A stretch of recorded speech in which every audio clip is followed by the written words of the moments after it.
en nuestra conferencia número 29, ya de Apocalipsis, llevamos 29 conferencias de este libro. Antes de entrar al capítulo 6, donde ya se inicia la apertura de los sellos, vamos a dar como una introducción qué es lo que está sucediendo para que podamos la próxima semana, si Dios quiere, ya comenzar con el capítulo 6 y entender por qué viene esta tribulación y esta gran tribulación al mundo. El libro de Apocalipsis nos revela, como lo hemos visto, la consumación del plan de Dios para este planeta. Dios nos muestra en el Apocalipsis que viene a establecer su reino soberano y va a conquistar a sus enemigos y a castigar a sus enemigos y a todos los que no obedecieron a la palabra de Dios ni al Evangelio, los cuales sufrirán pena de eterna exclusión y perdición y de la presencia de Dios. Pero antes de que Cristo venga al mundo, la Biblia nos revela que va a atravesar este planeta una de las calamidades la calamidad más espantosa que jamás los seres humanos se hayan imaginado. Oigamos de las mismas palabras de Jesucristo, el Hijo de Dios, en Mateo 24, del 15 al 22, de qué forma Él hace 2000 años anunció este tiempo terrible que viene sobre el mundo antes de que Él venga. Por tanto, cuando veáis en el lugar santo la abominación desoladora de que habló el profeta Daniel, el que le entienda, entonces los que estén en Judea huyan a los montes. El que esté en la azotea no descienda para tomar algo de su casa. El que esté en el campo no vuelva atrás para tomar su capa. Mas ay de las que están encintas y de las que críen en aquellos días. Orad pues que vuestra huida no sea en invierno ni en día de reposo, porque habrá entonces gran tribulación, cual no la ha habido desde el principio del mundo. Repito, cual no la ha habido desde el principio del mundo, hasta ahora ni la habrá. Y si aquellos días, o sea los de la gran tribulación, no fuesen acotados, nadie sería salvo. Mas por causa de los escogidos, aquellos días serán acortados. Quiero que noten en primer lugar en esta noche que el inicio de la gran tribulación, ya lo vimos en la clase pasada y antepasada, la gran tribulación es un periodo, la tribulación es otro periodo, y la ira de Dios es otro periodo que no podemos entremezclar ni confundir. La tribulación se designa o se denomina por las palabras de Cristo aquí mismo como el principio de los dolores. Guerras, rumores de guerras, pestes, hambres. Ya iniciamos el siglo XXI con la primera peste, la primera plaga, el SARS, la neumonía atípica, que otra vez otro coronavirus que no pueden encontrar la vacuna ni la forma de combatirlo. Llevan más de 300 muertos en China, hay como 70 muertos ya en Canadá y está cundiendo por todos lados, gracias a Dios que no ha entrado ni a Estados Unidos ni a México, pero es la primera plaga con la que el ser humano se enfrenta, a pesar de todos nuestros descubrimientos tecnológicos, avances científicos de medicina, acabamos una enfermedad y nos saca el dragón 7 cabezas más, y el ser humano jamás podrá decir que va a conquistar las enfermedades, ni tampoco vivir en la época de oro de la salud eterna y del elixir de la juventud. Vemos cómo somos azotados y humillados cada vez más, aún en el campo de la ciencia. Entonces vemos que este periodo de la tribulación le sigue la gran tribulación. ¿Cuándo comienza la gran tribulación? Esto es lo único que sabemos. Versículo 15. Cuando veáis en el lugar santo la abominación desoladora que habló el profeta Daniel, lo vamos a ver ahorita en el libro de Daniel, el que le entienda, ahí se les da una advertencia a los judíos. ¿Cómo sabemos que esta advertencia de estos versículos es a los judíos? Porque claramente dice, los que estén en Judea. O sea, es lo que se encuentra ahorita en Judea, como se conoce, ¿verdad? Como donde está Jericó, toda la parte central de Israel, todo eso es lo que se llama como Judea, lo que casi rodea la ciudad de Jerusalén. Entonces dice la Biblia que cuando vean, ¿quiénes van a ver esto? Los judíos. ¿Quién es esta abominación desoladora? El anticristo. Vayamos al libro de Daniel, en el Antiguo Testamento, y veamos de qué forma Jesucristo está relacionando la gran tribulación o el período de los sufrimientos y las calamidades más grandes que vienen sobre el planeta con una profecía que ya examinamos la clase pasada también acerca y antepasada de Daniel. Vimos que en Daniel 9, 24 a 27 se hizo una profecía hace 2600 años de que el pueblo judío y la ciudad de Jerusalén, Dios le otorgaba 490 años de existencia, de gobierno, y antes de que se cumplieran todas las profecías a la nación de Israel. Estos 490 años se conocen como las 70 semanas de Daniel, porque acordémonos que hay semanas en el calendario judío de días, hay semanas de meses y hay semanas de años.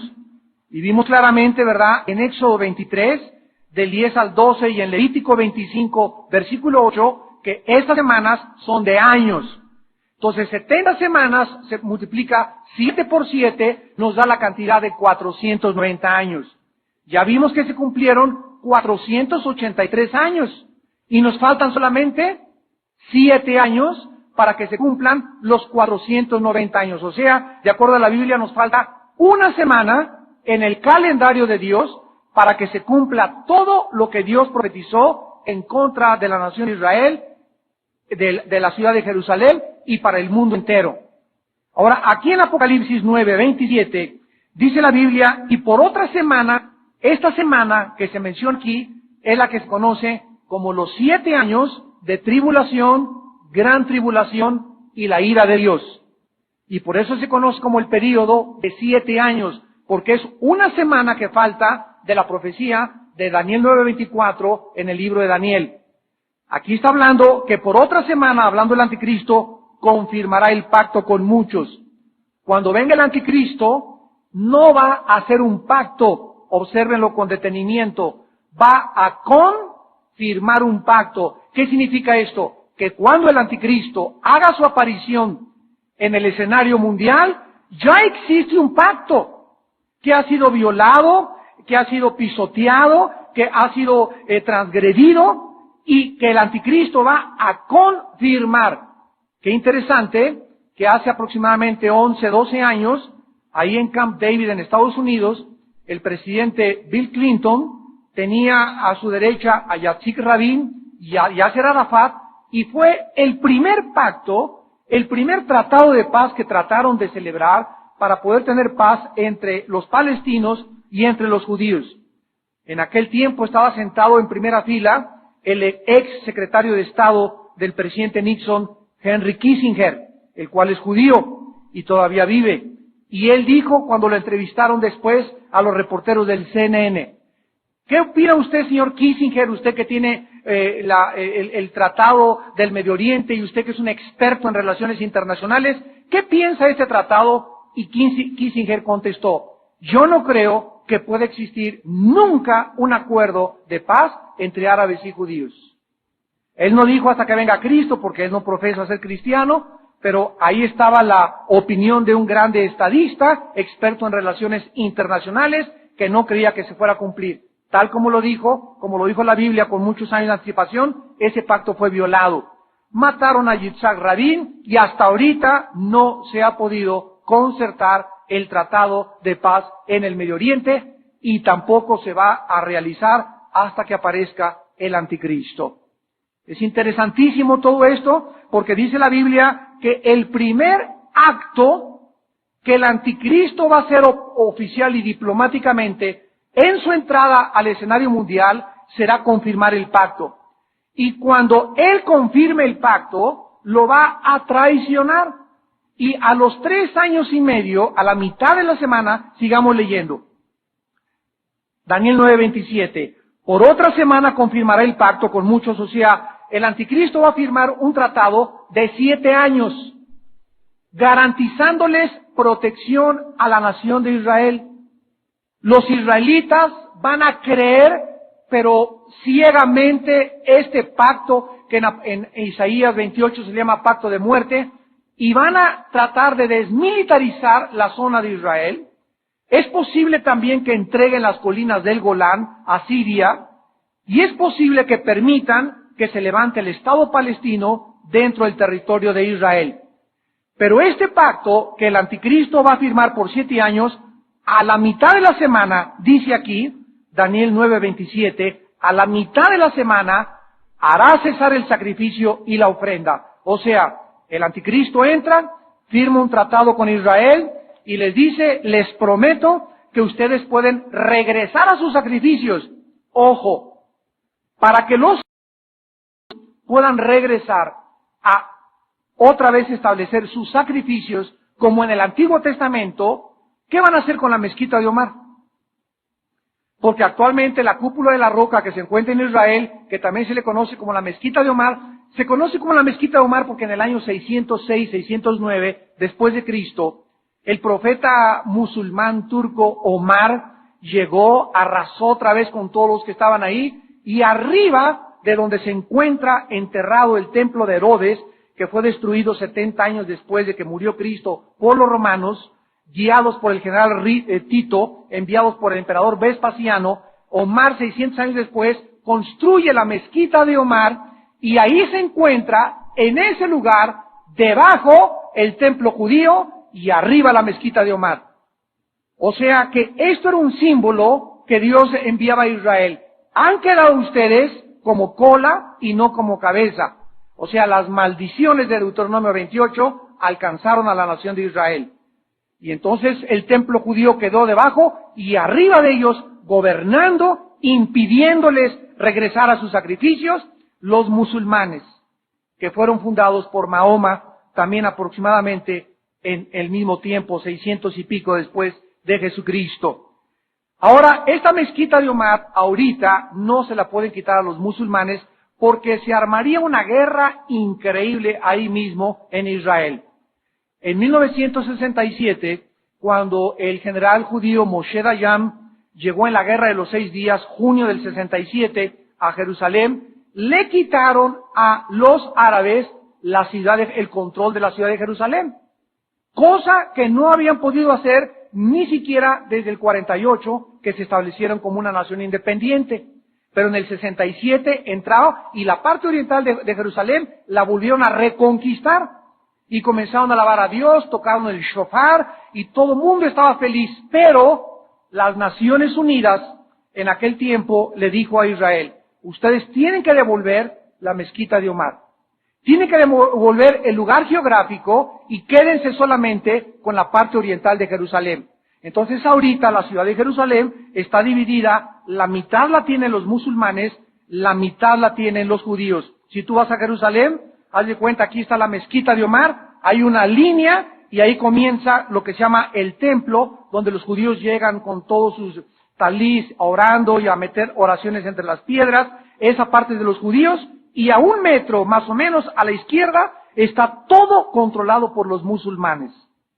Muchos han hablado de que tiene que haber un temblor para que se caiga eso, y que tal vez los musulmanes verían como una señal del cielo y los judíos pudieran regresar. Otros han comentado que realmente no está debajo de la mezquita de Omar el templo que fue derrumbado 70 años después de Cristo, sino que se encuentra a 3 o 4 o 5 metros, y podían los judíos reconstruir el templo a 4 o 5 metros de la mezquita de Omar. No importa lo que vaya a suceder, ya sea un terremoto que acabe con la mezquita, que se les devuelva, la cuestión es que de acuerdo a la Biblia, los judíos van a regresar a adorar otra vez en su templo. Y este anticristo les va a garantizar precisamente y les va a dar la seguridad de que nadie los va a molestar y los judíos lo van a creer. Ahora escúcheme con mucho cuidado, qué interesante es esto. ¿Qué hombre actualmente en el mundo tiene el poder para llegar a Israel y decirles a todos los árabes, no los toquen? Porque es lo que el anticristo va a hacer. O sea, les garantizo que no van a tocarlos nadie. Recordemos que en ese tiempo, Estados Unidos, lo estamos viendo los domingos en la serie Irak y la Biblia, Estados Unidos en esta época ya no va a estar en el lugar de preeminencia militar, comercial, ni tampoco política en el mundo. Ya vimos el último domingo que tal vez un ataque nuclear o el rapto, pero Estados Unidos ya no va a estar cuando el anticristo haga su aparición. ¿Qué poder, qué hombre puede en el mundo decirle a los árabes, no toquen a este pueblo porque yo así lo ordeno? Bueno, ahora con la formación de la Unión Europea y con el ingreso de la OTAN, como lo vimos también el último domingo, con la nueva doctrina en la que ya pueden ellos intervenir en cualquier país del mundo, sin tener permiso de ni siquiera de las Naciones Unidas, nos damos cuenta que el anticristo, tal como la Biblia lo dice, va a surgir de una de las naciones que formaron parte del antiguo Imperio Romano. Todo esto ya lo vimos. De este imperio que es representado por las dos piernas de Nabucodonosor, los dedos, ¿verdad?, que descienden mezclados con barro y con hierro, que provienen del Imperio Romano, que son las piernas o el cuarto reino de la visión del capítulo 2 de Daniel. De ahí vienen estas 10 naciones, y de una de estas 10 naciones surgirá el anticristo. Ahora bien, el Imperio Romano llegó hasta casi el río Rin, no llegó ni a Inglaterra. Ahorita Dinamarca e Islandia pertenecen a la Unión Europea. El Imperio Romano llegó al norte de África. El Imperio Romano cubrió casi todo el Medio Oriente. O sea que el anticristo va a estar en ese tiempo al frente de Europa, del Medio Oriente y del África. Va a haber un grupo, no sé si van a salir de los G8 o otro grupo que se forme, pero van a ser naciones que formaron parte del Imperio Romano. El anticristo va a surgir y entonces este hombre va a tener el respaldo de Europa. Porque el anticristo va a ser el líder de Europa. Y como Europa no puede subir ni mantener su estabilidad económica, comercial ni militar, mientras en el Medio Oriente no haya paz y se garantice el flujo de petróleo. Ahorita está calmada la cosa por Saddam Hussein. Ahorita los judíos están tranquilos porque su principal enemigo eran los iraquíes a través de Saddam Hussein. Pero cuando venga Irán, que no va, ya lo vimos también, Irán, Siria, ahorita Siria está aplacada porque Turquía, Jordania están apoyando a Estados Unidos, Saudi Arabia está apoyando a Estados Unidos. Siria no le conviene ahorita entrar en el conflicto porque, repito, todo el mundo está apoyando a Estados Unidos, menos Irán ni tampoco otras naciones árabes. Entonces el anticristo, al tener a Europa y ser el líder de Europa, va forzosamente Europa que mezclarse con las naciones del Medio Oriente, con los árabes, y de esta forma, si Europa se mezcla con el Medio Oriente y se forma una alianza, ahí está el barro y ahí está el hierro de Daniel capítulo 2. Se va a formar una alianza, el barro representa al Medio Oriente, el hierro a Europa. Si se hace esta alianza, entonces el anticristo, mezclando con el Medio Oriente y Europa, los judíos se van a sentir seguros, los árabes se van a sentir seguros, porque Europa respalda todos los tratados que se puedan llevar a cabo, y entonces ellos a través de este tratado respetarán y confirmarán que los judíos nadie los podrá tocar, van a realizar los sacrificios, y a los 3 años y medio el anticristo, el tratado que confirmó, lo va a romper, lo va a hacer pedazos, y se le llama la abominación desoladora. Porque a los 3 años y medio exactamente, ¿cómo sabemos que son 3 años y medio? Lo vamos a ver. Porque al anticristo se le dieron solamente 42 meses, o 1260 días, o 3 años y medio para actuar, nada más. Tiene 3 años y medio el anticristo para actuar en Europa, el Medio Oriente, y desencadenar la batalla del Armagedón o la Tercera Guerra Mundial. Entonces, a los 3 años y medio el anticristo va a entrar al templo de los judíos. Y va a repetir lo mismo que en el año 170 a.C. hizo un griego llamado Antíoco Epífanes, que llegó a Jerusalén y agarró un puerco, está prohibido por los judíos, y metió un puerco y lo sacrificó profanando el templo. Cuando Antíoco Epífanes hizo esto, una familia en Jerusalén llamada de los Macabeos, encabezados por Judas Macabeo, se levantaron en armas y trataron de luchar contra ellos, le ganaron y los expulsaron de Jerusalén. El anticristo va a repetir lo mismo que Antíoco Epífanes en el año 170 a.C., va a profanar el templo. Muy bien. Cristo les dice a los judíos, cuando ustedes vean, Mateo 24:15, cuando ustedes vean la abominación desoladora de que habló el profeta Daniel, píntense. Córranle, huyan, porque ahí comienza la gran tribulación. Vamos pues aquí en el libro de Daniel, a ver el capítulo 11 de Daniel, versículo 31, y el capítulo 12, versículo 11. Daniel 11, 31 en primer lugar. Y se levantarán de su parte tropas que profanarán el santuario y la fortaleza, y quitarán el continuo sacrificio, y pondrán en el hebreo, shikitz, que se traduce la abominación desoladora. Ahora, capítulo 12, versículo 11 de Daniel. Y desde el tiempo que se ha quitado el continuo sacrificio, ¿cuándo es quitado el continuo sacrificio? A la mitad de la semana. Dice Daniel, ya lo leímos, Daniel 9:27, a la mitad de la semana confirmará el pacto y violará el pacto después. Desde que se ha quitado el continuo sacrificio, ¿de qué continuo sacrificio está hablando? El sacrificio que los judíos estarán ofreciendo durante 3 años y medio. Cuando sea quitado, o sea, cuando el anticristo ingrese y profane el templo, hasta la abominación desoladora, habrá 1290 días. ¿Saben ustedes que dijimos que había 3 años y medio para el gobierno del anticristo? ¿Recuerdan? Que también son 42 meses o 1260 días. Esto equivale todo a 3 años y medio. Ok, si a 1260 le agregamos los 30 días, porque dice aquí en el versículo 11 que acabamos de leer, habrá 1290 días, o sea, aquí están, de los 3 años y medio, hay 30 días más o un mes de más en el calendario de Dios. Y estos 30 días, o sea, va a terminar la tribulación en 7 años. A los 3 años y medio, el anticristo viola el pacto, le quedan 3 años y medio al anticristo, pero aquí hay 30 días de más al acabar los 7 años. Y estos 30 días posiblemente sean los que Dios use o Cristo use para juzgar a las naciones. O sea que antes de que entremos al milenio, va a haber un mes donde va a haber juicios en Jerusalén, apartará los cabritos de las ovejas y se preparará todo el escenario para que podamos entrar a reinar en el reino establecido por Jesucristo, que se llama el reino milenial. Muy bien. Ahora, durante estos 7 años, que se conocen como la semana 70 de Daniel, que están divididos, repito, en la tribulación. ¿Cuánto dura la tribulación? 3 años y medio. ¿La gran tribulación cuánto dura? No. Pónganse abusados. Cristo, lo acabamos de leer en Mateo 24, la gran tribulación va a ser acortada. Entonces, la gran tribulación va a durar tal vez 1 año y medio o 2 años, no sabemos. Pero va a ser acortada por causa de los escogidos.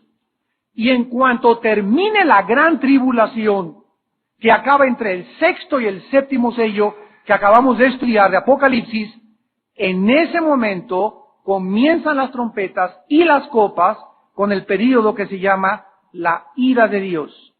Entonces, en el momento en que termine la gran tribulación por causa de los escogidos, somos arrebatados y en el mismo momento, en el mismo instante en que la iglesia es sacada del mundo, en el mismo momento la ira de Dios cae sobre este planeta, con lo que se llama la ira de Dios. Las naciones gentiles sufrirán esto, pero en este tiempo la Biblia nos dice, vamos a Ezequiel 37, en este tiempo Dios va a salvar a un remanente de Israel. En este tiempo terrible va a comenzar Dios primero a sellar a 144,000 judíos, 12,000 de cada tribu de Israel. Actualmente nadie sabe, ningún judío sabe a qué tribu pertenece, porque fueron dispersadas hace 2680 años con la cautividad babilónica, y desde hace 2600 años hasta nuestros días, las tribus perdieron su identidad.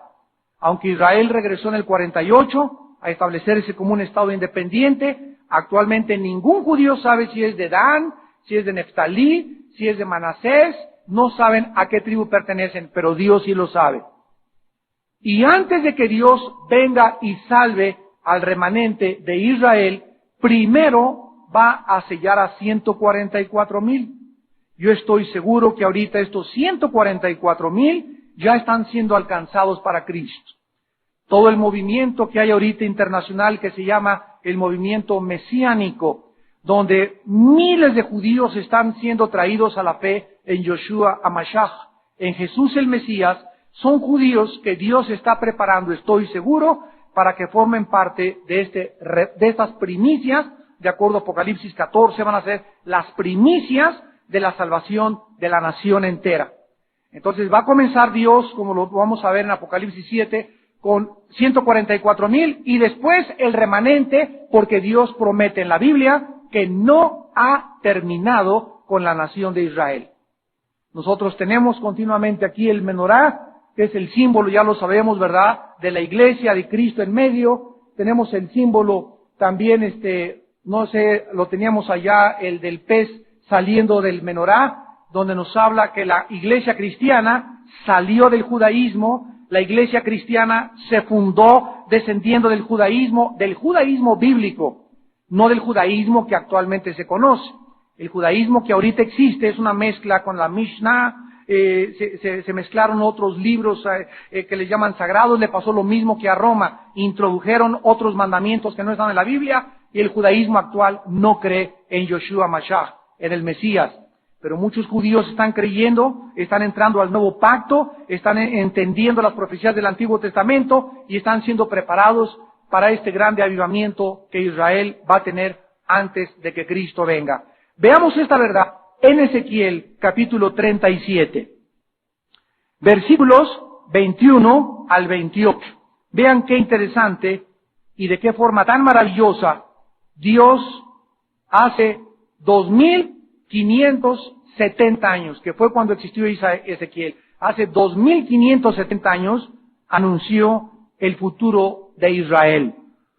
Y les dirás, así ha dicho Jehová el Señor, he aquí yo tomo a los hijos de Israel de entre las naciones a las cuales fueron. Esto no se puede aplicar a la iglesia, no lo podemos espiritualizar, esto es literal y físicamente a la nación de Israel, porque la iglesia nunca fue dispersada en el mundo entero.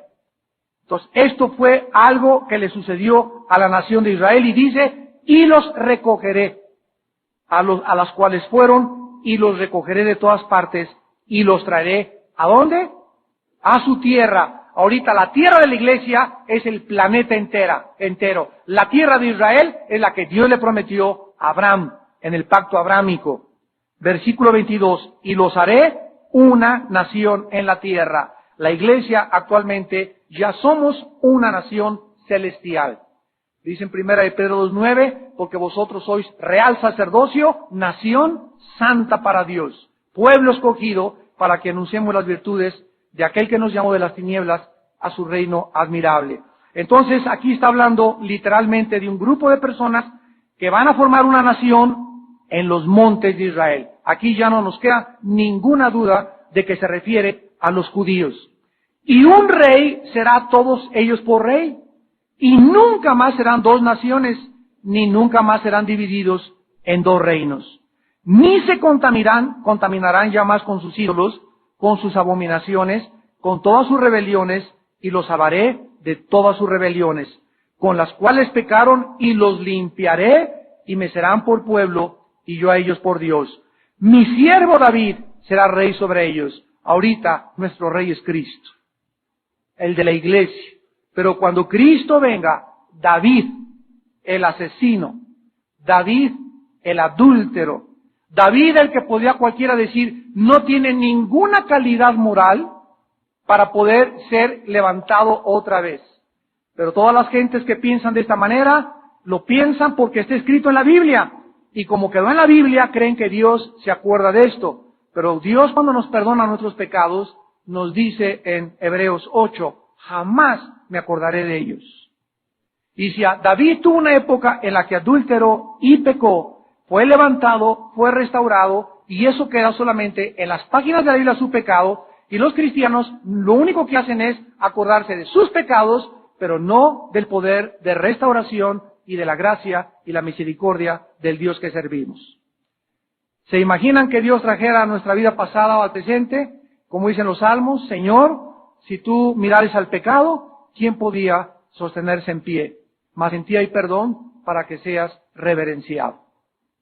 David, pues, está prometido como rey otra vez en Israel. Y dice versículo 24, y todos ellos tendrán un solo pastor. Andarán en mis preceptos y mis estatutos guardarán y los pondrán por obra. Habitarán en la tierra que di a mi siervo Jacob, en la cual habitaron vuestros padres, en ella habitarán ellos, sus hijos y los hijos de sus hijos para siempre, y será príncipe de ellos. ¿Para cuándo? Para siempre. Haré con ellos pacto de paz, pacto perpetuo será con ellos, y los estableceré y los multiplicaré, y pondré mi santuario entre ellos para siempre. Estará en medio de ellos mi tabernáculo, y seré ellos por Dios, ellos me serán por pueblo. Y sabrán las naciones que yo, Jehová, santifico a Israel, estando mi santuario en medio de ellos para siempre. Todas estas promesas que aún no han tenido su cumplimiento profético, lo tendrán en la venida del Mesías. Y esto será al final ya de la gran tribulación, y lo vamos a ver conforme vayamos analizando más adelante el libro de Apocalipsis. Muy bien, vamos a analizar ahora detenidamente la tribulación y la gran tribulación. Durante mucho tiempo a mí se me enseñó, y yo aprendí con muchos de ustedes, que la iglesia iba a ser arrebatada, o que el rapto era antes de la tribulación, o sea, antes de los 7 años. El más grande error que se cometió en esta enseñanza, y pues gracias a Dios, ¿verdad? Porque mientras seamos humanos, como dice la Biblia, lo que sabemos, no lo sabemos como lo deberíamos de saber. Y el que piensa que sabe algo, no sabe nada. Entonces, muchas cosas que aprendemos, que nos han enseñado grandes hombres de Dios, yo amo todavía a los misioneros, a mis maestros, muchos de ellos están vivos, que me dieron principios, bases doctrinales de la palabra de Dios, pero conforme tú vas creciendo en la vida cristiana, Dios te va dando luz, y dices, bueno, ellos no tenían esa luz que yo tengo ahora, y gracias a Dios por ellos, no son herejes ni mucho menos, simplemente en esta área les faltaban más piezas del rompecabezas que Dios nos está dando en la época que vivimos. Porque en Daniel 12 dice, los entendidos antes que venga Cristo entenderán todas las cosas. O sea, se viene ahorita un derramamiento de luz y de revelación en la Biblia como los cristianos jamás habíamos imaginado. Pero es importante que ahora vivamos en la palabra, pero acuérdense, para que la palabra pueda tener entrada a mi espíritu, no puede haber en mi espíritu suciedad. Si no hay pureza sexual en mi vida y en tu vida, no vamos a poder entender. Y vas y métele 5 horas a la Biblia, estudia lo que quieras, pero si hay algo en tu vida que es la limpieza, la pureza, la transparencia, que el Espíritu Santo necesita para que el conocimiento llegue a mi espíritu y mi espíritu pueda recibirlo de Dios, necesito entender que lo único que detiene la revelación de Dios es el pecado. Dice en Isaías 59 que Dios le dijo a Israel, mi mano no se ha cortado, y no se imaginan cuánto los quiero bendecir, pero entre ustedes y yo, dice el Señor, vuestras iniquidades han hecho estorbo para que yo les pueda bendecir, revelar y darles conocimiento, sabiduría, entendimiento y todo lo que viene de un Dios que en la Biblia se le llama el Santo de Israel. Y la santidad es imprescindible y la santidad no se puede divorciar de la pureza. Entonces, aquí en este pasaje que acabamos de leer, nos damos cuenta de qué forma maravillosa Dios va a continuar tratando a Israel, dice Romanos 11, 25 y 26, se convertirá en el momento de la venida de Cristo. Muy bien, se nos enseñó que la iglesia era arrebatada antes de los 7 años. Porque se nos enseñó que la semana 70 de Daniel se le llama la tribulación. Entonces decían, Dios no nos ha puesto para la tribulación, y el error más grande fue llamarle a los 7 años la tribulación, cuando no es la tribulación los 7 años. La tribulación son solamente 3 años y medio. La gran tribulación, como lo vamos a ver, es otro periodo que no tiene conteo ni tiene medición, va a ser acortado, y la ira de Dios es de lo cual la iglesia será salvada. Dice Romanos 5, 1 Tesalonicenses 1, Dios no nos ha puesto para la ira, sino para alcanzar salvación por Jesucristo. Pero jamás ningún versículo dice que Dios nos va a salvar de la tribulación. Nos dice que nos salvará de la ira. Entonces se confundió esto y se puso a los 7 años la tribulación, cuando Dios no nos dice que nos va a salvar de la tribulación, ni de la gran tribulación, nos va a salvar de la ira de Dios, que es el último periodo, tal vez son los últimos 2 años o 3 años, y lo vamos a ver en Apocalipsis. El anticristo va a matar miles de cristianos. Y dice en Apocalipsis 13, ahí está la paciencia de los santos. Dice, por causa de los escogidos acortaré la gran tribulación. O sea, en la gran tribulación hay cientos de cristianos. Y si alguien dice que somos arrebatados 7 años antes, entonces en 3 años y medio se convirtieron millones de personas. ¿A través de quiénes? Si se fueron toda la iglesia. Bueno, cada vez vamos a ir entendiendo mucho mejor esto, y lo vamos a ir, y démosle gracias a Dios que formamos parte de esta última generación, donde vamos a tener mucha más revelación, pero también al mismo tiempo se nos va a pedir en la misma proporción en la que tenemos luz y revelación. Muy bien, el término tribulación entonces es usado, ¿verdad?, por los pretribulacionistas, así se les llama al grupo de teólogos que creen que el rapto es antes de la tribulación. El término tribulación, creen que todos los 7 años es la tribulación y no es así, ¿verdad?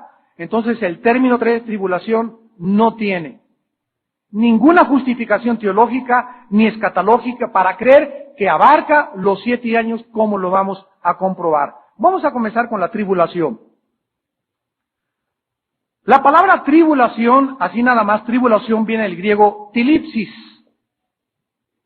y significa angustia, aflicción, presión o sentirse atrapado sin salida. Y este término ocurre 20 veces en el Nuevo Testamento. Esta palabra también lleva o conlleva el significado de persecución y problemas. Veamos, por ejemplo, este término usado por Cristo en Juan 16, versículo 33, donde Cristo usa este término tilipsis y que se tradujo tribulación. Dice Juan 16:33. Es Cristo hablando. Estas cosas os he hablado para que en mí tengáis paz. Vean ustedes, no es hasta que oímos la voz de Jesús que la paz se hace en nuestro corazón. Estas cosas os he hablado, o sea, en las palabras de Jesús hay paz. Si tú te acostumbras a oír a Jesús diario, en la Biblia, diario, ¿qué va a pasar? Tu vida va a ser llena de paz. Porque son las palabras de Jesús las que producen la paz del alma. Juan 16:33. Y dice Cristo, en el mundo tendréis tilipsis, que se tradujo aflicción. En el mundo van a sentir angustia, en el mundo no nos mintió Cristo, van a sentirse bajo presión, y cómo nos sentimos ahorita, ¿verdad? Estamos bombardeados sexualmente, bombardeados filosóficamente. En el mundo van a tener angustia, se van a sentir presionados, muchas veces van a sentir que ya no tienen escapatoria, que es una puerta sin salida, pero dice Cristo, confíen. Yo he vencido al mundo. O sea, ese mundo que nos rodea y que tiene la tendencia, tiene el potencial, tiene la capacidad de producir en la iglesia, en los cristianos, angustia, porque el mundo, aunque no lo sepamos, tu familia, tus cuñados, tu suegra, tus amigos, aunque ellos no lo saben, pero los chamucos que tienen ellos, los demonios que tienen ellos, los espíritus que controlan al mundo, tratan a nosotros de afligirnos, de calumniarnos, de perseguirnos, de hacernos la vida de cuadritos.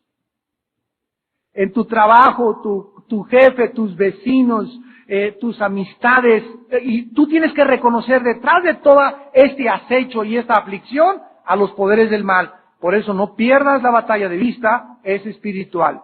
No la agarres contra tu jefe, ni contra tu suegra, ni contra tu primo, ni contra tu vecino, porque no son ellos, son fuerzas detrás de ellos de las tinieblas que nos quieren hacer sentirnos atrapados, afligidos, angustiados. No los oigas a ellos, ora por ellos. Al orar por tu enemigo, por tu vecino, por tu familiar, al orar, estamos en el mundo espiritual replegando esa influencia.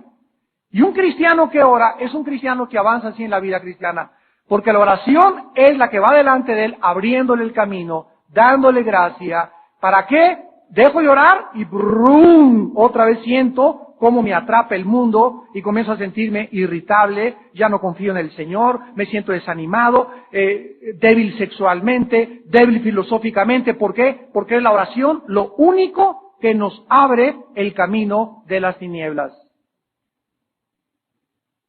Confíen, yo he vencido al mundo. Esta presión que nosotros sentimos, Cristo la sintió. Escuchen, en Getsemaní,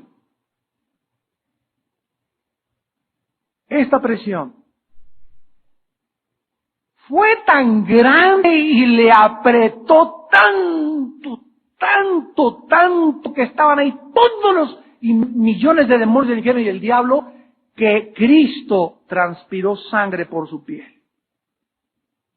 Así literalmente se llama hidromatosis en un término científico, cuando las capilaridades comienzan a expeler la sangre por una presión que nadie puede imaginarse, pero era imagínense, fue tan grande la presión bajo la que estuvo Jesús en Getsemaní. Les dijo a los discípulos, ayúdenme por favor a orar, por favor no se duerman. Y en ese momento, donde más lo necesitaba, se durmieron estos cabezones.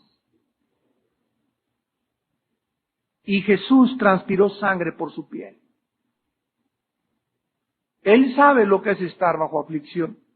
Y por eso nos dice, confíen, o sea, cuando sintamos esa presión que nos viene y que ya no puedo, y ahora sí me siento hogar, en ese momento confieso con toda mi boca, en el día que temo, en ti confío.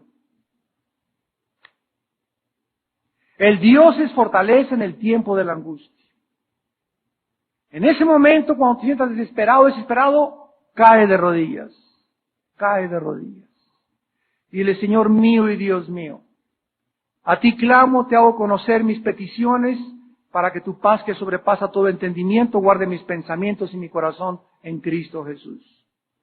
Pero ¿cuál es el secreto para que la presión no nos haga, verdad, no nos apretuje y no nos inmovilice? Porque llega el momento en la presión, hay cristianos que están así.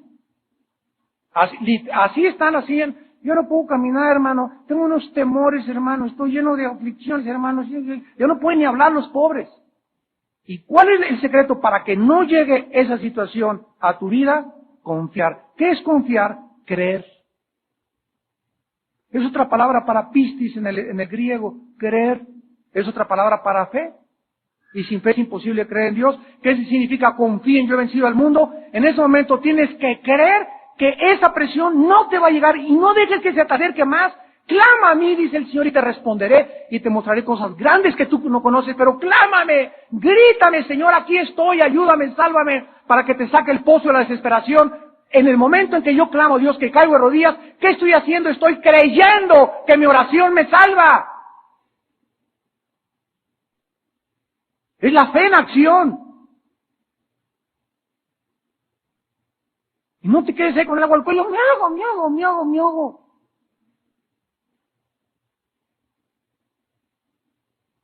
En solo 6 versículos de la Biblia se puede usar o identificar, dentro de las profecías o del contexto escatológico o profético, y estas 6 veces que se usa tilipsis en relación con la profecía, se encuentra en el Antiguo Testamento una vez, y veámoslo en Deuteronomio 4:30.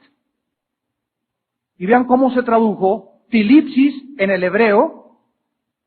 Se usó la palabra zar, T-S-A-R. Tilipsis, tribulación en el hebreo, es la palabra tsar, T-S-A-R. Y miren cómo se tradujo en Deuteronomio 4:30. Y dice así, Deuteronomio 4, versículo 30. Cuando estuvieres en angustia, ahí está la palabra tribulación, o la palabra tsar, o la transliteración del griego al hebreo tsar, que se tradujo tilipsis. Cuando estés en aflicción, aquí se tradujo angustia, dice la Biblia, y te alcanzaren, o sea, dice Dios, cuando ya te haya alcanzado, ¿qué cosa? La presión. ¿Qué es la primera reacción del ser humano emocional cuando el ser humano ya se siente así? Perdiste el trabajo, te mataron a tus gallinas, te chocaste tu coche, no tienes el dinero, embarazaron a tu hija, o embarazaste a tu novia, o tú ya no, bueno, hay veces que así, que cuando estas cosas te lleguen así, a sentirte esta angustia, dice la Biblia, y te alcancen todas estas cosas, si en los postreros días te vuelves a Jehová tu Dios y oyes su voz, porque Dios es misericordioso, es Jehová tu Dios, no te dejará. Gloria a su bendito y santo eterno nombre. Alguien en esta noche me puede decir, hermano, me encuentro en esa situación. Dios es misericordioso. Tú eres su hijo, tú eres su hija. Y lo único que necesitas es, clama a Él hoy. Pídele auxilio. Señor, ya no puedo. Si en ese momento, cuando te alcanzaron, hemos cristianos que hemos llegado a este momento, ¿verdad? Todos hemos atravesado épocas, hay otros que mucho más, pero todos conocemos esa situación de sentirnos así. Si desde en ese momento, si ahí clamares y te volvieres a Dios con todo tu corazón, no te dejará, ni te destruirá, ni se olvidará del pacto. Y el pacto que tenemos ahora, que se llama el pacto de sangre, es 500 veces más grande, porque está elaborado con un mejor sacerdocio, con mejores promesas y con un mejor sacrificio que se llama Jesucristo, y con ese pacto Dios nos promete, no te dejaré ni te desampararé jamás.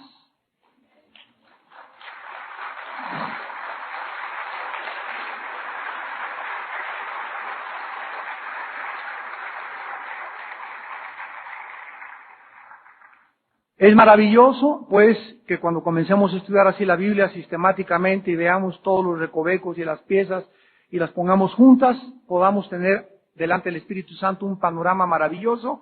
Y todo esto lo hace Dios, para terminar en esta noche, no para enriquecer, ay, cuánto sé de profecía, ay, aprendí más de escatología, ya conozco más de la Biblia. Independientemente del conocimiento que obtenemos al estudiar la Biblia, el principal propósito de Dios para revelarnos el futuro y darnos entendimiento, entendámoslo, es para que cada día seamos más santos y más santos y más santos delante de Él. Oremos.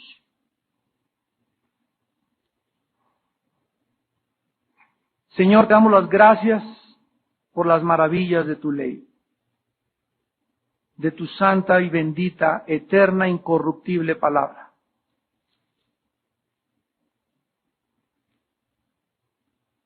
Porque los cielos y la tierra que existen ahora están reservados por la misma palabra, guardados para el fuego en el día del juicio y de la perdición de los hombres impíos.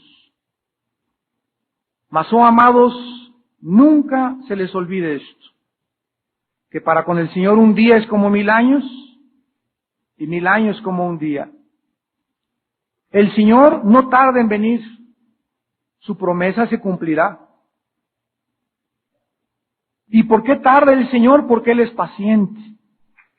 Porque hay muchos que todavía no se han arrepentido, pero todavía no han colmado la medida de sus pecados, y Dios los está esperando que se arrepientan, para que todos procedan al arrepentimiento. Pero el día del Señor vendrá como ladrón en la noche, en el cual los cielos pasarán con gran estruendo y los elementos ardiendo serán deshechos, y la tierra y las obras que en ella hay serán quemadas. Puesto que todas estas cosas han de ser deshechas, ¿cómo no debéis vosotros, oh santos de Dios, andar en santa y piadosa manera de vivir? esperando y apresurándonos para la venida del día de Dios, en el cual los cielos encendiéndose serán deshechos, los elementos siendo quemados se fundirán, pero nosotros esperamos, según sus promesas, cielos nuevos y tierra nueva, en los cuales mora la justicia. Por lo cual, oh santos de Dios, estando en espera de estas cosas, procuren con diligencia ser hallados por Él, sin mancha e irreprensibles en paz. Y tener entendido que la paciencia de nuestro Señor es para salvación. En esta noche hay muchos de ustedes que aún no tienen la seguridad del perdón de sus pecados. La Biblia dice que Dios envió a su Hijo Jesucristo hace 2000 años a morir en una cruz, a vivir una vida justa y obediente para poder darte su justicia y su santidad, y que la culpa de tus pecados y nuestros pecados fueran sobre su cuerpo. En la cruz Dios el Padre hizo un intercambio, nos da la justicia de su Hijo y la vida de su Hijo, y a Él le pone nuestras culpas, nuestros pecados, nuestra muerte, nuestro juicio, nuestra maldición, nuestra condenación. Para que tú en esta noche comprendas que no había un ser humano que pudiera cumplir la ley de Dios. Y Dios demanda que su ley sea cumplida.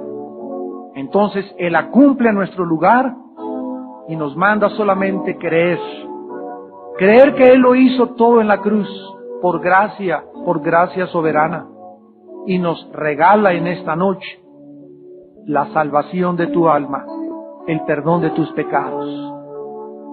En esta noche yo te pido que te arrepientas de tus pecados, que creas y confíes en la obra del Hijo de Dios en esa cruz, que pagó por ti y por mí, y que le recibas por la fe, creyendo que fuera de Cristo tu vida no tiene esperanza ni salvación, y le recibas por la fe en tu corazón. Las personas que en esta noche quieran invitar a Cristo por primera vez a su vida, ahí desde tu lugar, dile estas palabras: Señor mío, en esta noche creo con todo mi corazón que yo jamás podría pagar la deuda, la cuenta pendiente que tengo contigo de pecado, porque no hay ninguna obra que yo pueda hacer que pueda alcanzar tu justicia. Creo que tu Hijo lo enviaste a la cruz para que Él pagara en mi lugar esta cuenta pendiente. Él quitara para siempre mi deuda de tus ojos y tú me regalaras la salvación gracias a sus méritos que Él tuvo en esta vida y por su muerte en la cruz. Me arrepiento de mis pecados con todo mi corazón.